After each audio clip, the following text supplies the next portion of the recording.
Thank you. Thank you. Good afternoon, Wisconsin. There's so many things I love about this clip, but one is you can tell just how genuinely excited Kamala Harris is to be in Wisconsin at her first campaign event, talking to a crowd full of people. And you can see they're giving her that excitement right back. And like the one thing I noticed is that the audience is very diverse. You see older white men, you see younger black women. I love that. I feel like this campaign has the potential to be a huge coalition of Americans from all different backgrounds, all different races, sexes, you name it. And I'm so excited to like. It just makes me so excited to watch the genuine excitement that people have to see her. And the audience is clearly a packed audience. It's a huge crowd. So I feel like we all just are feeling the genuine momentum shift of excitement, that people really do want to see Kamala Harris speak. They went out in Wisconsin where the RNC just occurred, and they're excited for her. But you know who's not excited about Kamala Harris? The right.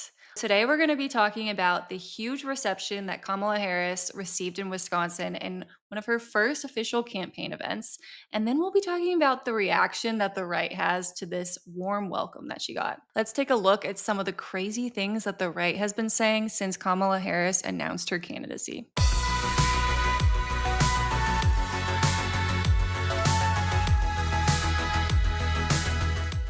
Obviously, you compare him to President Biden, who is muddling his way through speeches. People know he couldn't go more than better, right? Yep, couldn't go more than 15 minutes. She's very good on the prompter. No one even doubted that. She had 3,000 people there. Why are they there? A lot of them has to do with, hey, I'm a Democrat. I thought we were going to go down in flames. Now we have a shot. But the problem with Kamala Harris, number one, she has not had her record exploited heavily because people thought and marginalized her. Even in the Democratic Party, they said, wow, what a bad choice Joe Biden made. Number two is she hasn't sat down for an interview. When she sits down in an interview and says, do you want to fund ICE? Where do you stand on Medicare for all? Why didn't you show up? The most recent decision, already you got a question. She will not show up for the Prime Minister's joint session of Congress today. She'd rather address in the summer a sorority, a college sorority, like she can't get out of that. So that's her decision, and that's her decision to back up the protesters. And how about the border? When they ask her about the border, I haven't been to Europe either. Remember, she said that she's the border czar. She didn't go to the president. She didn't go to the border, and now we're learning that two of the border chiefs, the last two border chiefs, she hasn't talked to. There's so many things wrong about what that panel was just talking about, but let's lay it all out. So, first of all, Brian Kilmeade referenced her sorority as according to him, he says college, but it does sound very similar to the word colored. Either way, what does it matter? Sororities are huge coalitions in swaths of women. I was in a sorority and they have each other's back. And when someone's a sister, they are there to support them every step of the way. And I love this. I love that she's garnering the energy and coalition of a sorority. I mean, what's wrong about that? The other thing is that Brian Kilmeade can't even say her name correctly. I don't know why this is so hard or if it's intentional. I mean, it feels intentional at this point since she's been our VP for 4 years, but he says Kamala. It's Kamala. Kamala. Kamala. I think they need a literacy class at this point. And then the last thing is that they keep labeling her as the border czar. No one labeled her as the border czar. You all labeled her as the border czar. So enough with this ridiculous statement that she was the supposed border, controller. Joe Biden assigned her to the border. It's ridiculous, and it just needs to end. You imagine her negotiating with any of the tough world leaders, as Donald Trump calls them, because they are? As a former prosecutor, I can totally imagine her negotiating with world leaders. Why can't you? Is the question. Imagining Donald Trump negotiating with foreign leaders is actually the scariest thought, considering he just cows to them. He literally gives them everything that they want. They love him for it. He's the worst person to represent the United States when it comes to negotiations with dictators like Vladimir Putin and President Xi of China. And you know what? It's terrifying for our allies. And you've heard our allies, some of our foreign allies, and reporters and citizens of their nations being concerned that Donald Trump might get reelected again for their own countries. So I'm not concerned about Kamala Harris at all. I am very concerned about Donald Trump, though, for that matter. So she would be the queen of DEI if she were elected. She is DEI. I think this might be the most obnoxious racist thing that the right has now come up with, is that Kamala Harris is somehow a DEI president or vice president or whatever you want to call it. She is a Black woman, and to them, that is DEI. It's just another racist slur that they've created. First of all, Republicans saying that somehow Kamala Harris was chosen because she's not qualified or she's a DEI placement. She is far more qualified than your candidate is. She was the district attorney in San Francisco. She was the attorney general of California. She was a U.S. senator in California and the vice president of the United States. In fact, I literally can't think of someone more qualified than her. Meanwhile, their candidate, Donald Trump, was a reality TV host before he was elected as president. So maybe he's the DEI candidate. And it's funny to me because Republicans like to give off this impression that they always select the most qualified person for a role, the absolute most qualified person, and they don't consider race or sex in their opinion or their selections at all. So it's just a mere coincidence that every single person that they choose is a white male. I don't think so. The absolute most qualified person is not going to always be a white male, just miraculously. So I think they do consider race and sex. It's just in the opposite way, in which that they think that white males are the only suitable leaders for their party. Joe Biden was the kid that grew up in Scranton, Pennsylvania, the Irish Catholic kid. Kamala Harris is from San Francisco. She's a San Francisco liberal, a San Francisco radical. First of all, I mean, that's just ridiculous. They criticized Joe Biden to no end about his upbringing, about his personal life, how he raised his sons, to act like all of a sudden he's like this poster child for the middle class, and they truly believe that is just a lie. And then who cares if Kamala Harris is from San Francisco? She also was raised with biracial, or she is biracial. She was raised with an Indian mother and a Black father, and so she's had her fair share of struggles as well. I don't think she was rich growing up. I think she earned everything that she has. She worked her way to becoming a prosecutor and then district attorney and so on. So, I mean, they're just finding ways to nitpick her at this point, and it's so obvious. We're getting ready to go to the next video, but first, make sure you like, subscribe, and share this video below. Exactly do her qualifications look like, other than, again, the sort of intersectional magic of Kamala Harris and the fact that Democrats have to manufacture enthusiasm for, I've never seen this much manufactured enthusiasm for anyone outside of maybe Taylor Swift's last album. It's amazing.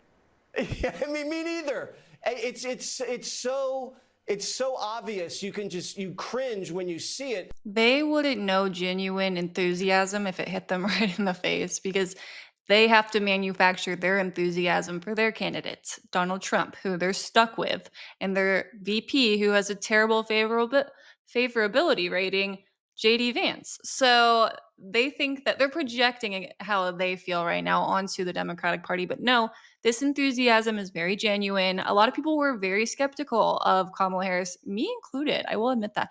But I am very excited now, and I feel like she has garnered the enthusiasm of a lot of different demographics of people, and it's all very authentic. Also, if I were Republicans, I would be very careful with the Taylor Swift attacks, given just in the 48 hours, there's already a Swifties for Harris coalition built on Twitter.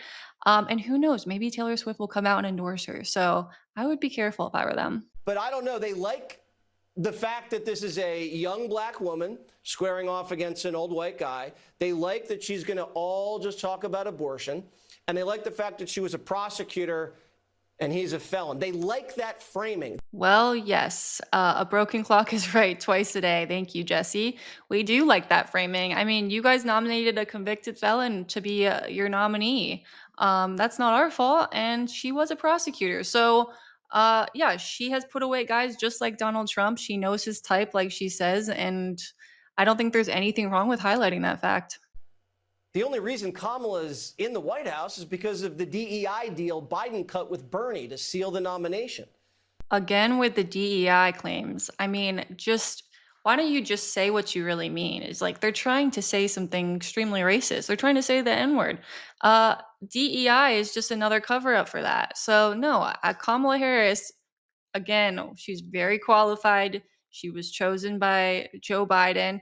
I know in their world they can't imagine a black woman being qualified to be the vice president or just for just about anything for that matter, but we don't subscribe to those beliefs over here. So sorry, Jesse. And we don't even need to go back that far. We can just look at 2021, right? To see that in Virginia, all Republicans focused on at the time was CRT. This is just their new 3-letter acronym, DEI. CRT was their sole focus of their campaign, and unfortunately, it's stuck for them in Virginia. One thing I can tell you is that, I don't care if it's China, Iran, North Korea, Russia, they never feared Joe Biden. They did fear Donald Trump. They won't fear Kamala Harris.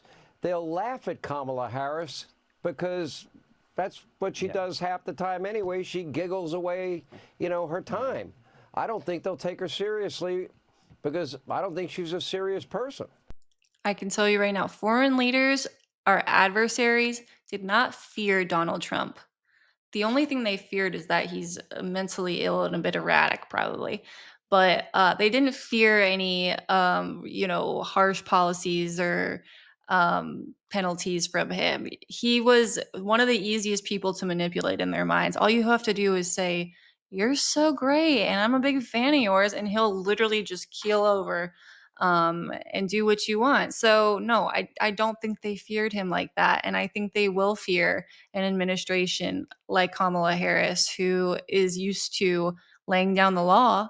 So substantively, listen, you ask people what are your top issues, and they say we're concerned about our border.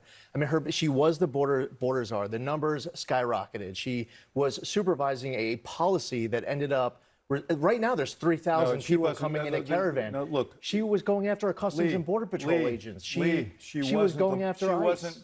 You want to be factual and substantive, but those are all and I factual. appreciate that. That is a good instinct. So she wasn't the border czar. She was assigned to work to go to the countries that were the source of these immigrants and try and work with them to remove inducements for people to come here. But she never was the border czar. She wasn't in charge of the border. You will call her that, and she's going to have to contend with that. You're going to have to contend with the fact that when the president and the vice president was on that team, agreed with the most conservative or one of the most conservative members of the Senate on a bill that would have been the strictest border bill that we've seen in decades, that the thing was blown up because Donald Trump said, "We want the issue, don't solve the problem." She's got to stay on the attack, and she will stay on the attack. And I think that underscores something about Trump that they're going to have to deal with, which is this is a guy who thinks about Trump first all the time, even on a matter that he says is of urgent importance to the country. And more border czar BS. I actually really applaud David Axelrod's answer to this one because he calls out Lee Zeldin for their false narrative. And again, Donald Trump had the opportunity to endorse a bill. I mean, he didn't really have to do much of anything, really. The Republicans in Congress could have simply passed the bill that President Biden would have signed to tighten up security at the border, and they didn't do it. Why? Because Donald Trump didn't want them to. Because again, he only cares about himself and his election chances at the end of the day. Now, tonight also, the Democratic Party, you need to understand what's happening here. This is Kamala's honeymoon period. She is experiencing a sugar high, a feeling of relief and enthusiasm that the guy that can't walk and talk, that's dazed and confused, the guy that mumbles and bumbles and stumbles, thank God it's not him. It's a honeymoon. It's a sugar high. But mark my words, it will be short-lived. Well, first of all, I've never heard the term short-lived. I think he meant short-lived, but okay, Sean. Look, if it's a honeymoon period, then that's great for us because the election is in less than 4 months. And that's all we have to do, really. And honeymoon periods generally last longer than that. So that's great. I mean, I think it's more than that personally. And I think it's a realization that we've had this fantastic candidate in our VP the entire time. And here she is proving how much she has earned this position and how much she has improved over the past 4 years. And so we're all genuinely excited. It's authentic enthusiasm. But if it's a honeymoon period in your eyes, great. More power to it. But sometimes the truth comes out on Fox News. Let's take a look at a couple clips. Well, I think Chairman Comer did a magnificent job exonerating Joe Biden of all the fraudulent charges that were raised against him in this Congress. And of course, there was no high crime, no misdemeanor. And Joe Biden is a passionate public servant filled with integrity and honesty. Nobody's buying what he's selling on that. America's buying it. The reservoir of love for Joe Biden is deep and really bottomless in America. You do disagree on a lot of things, as we can point out. I love that so much. I feel like that was so painful for James Comer to stand there and listen to that. And look, there's more proof that James Comer beat up his college girlfriend than there is that Joe Biden ever committed a crime. So the impeachment was fraudulent to begin with. It was all a publicity stunt. And now it's over just like that. So I think they all look really dumb. And I'm very grateful for Jamie Raskin calling them out on their favorite news channel. And you're seeing the public react. It's not just Democrats, it's swing voters as well. I mean, $100 million in donations, 1.1 million unique donors, 62% are first-time donors. Yeah, I mean, look, Kamala Harris has raised over $100 million just since she's announced her candidacy and Joe Biden endorsed her. That's a lot of money, folks. I mean, Donald Trump could never. So thank you, Jessica Tarloff, for pointing that out. And that's not something that we can just brush aside. It's a huge deal. And this just in, Senator Mitt Romney just said on Kamala Harris's DEI attacks by Republicans, quote, "That's a mistake. Let's elevate the politics to a place where we talk about issues and a view for the future. And both candidates ought to be doing that instead of taking personal swipes." When Mitt Romney is right, you know Republicans have a problem. Thanks so much for joining us today, guys. If you enjoyed this video, don't forget to like and subscribe and let us know what you think in the comments.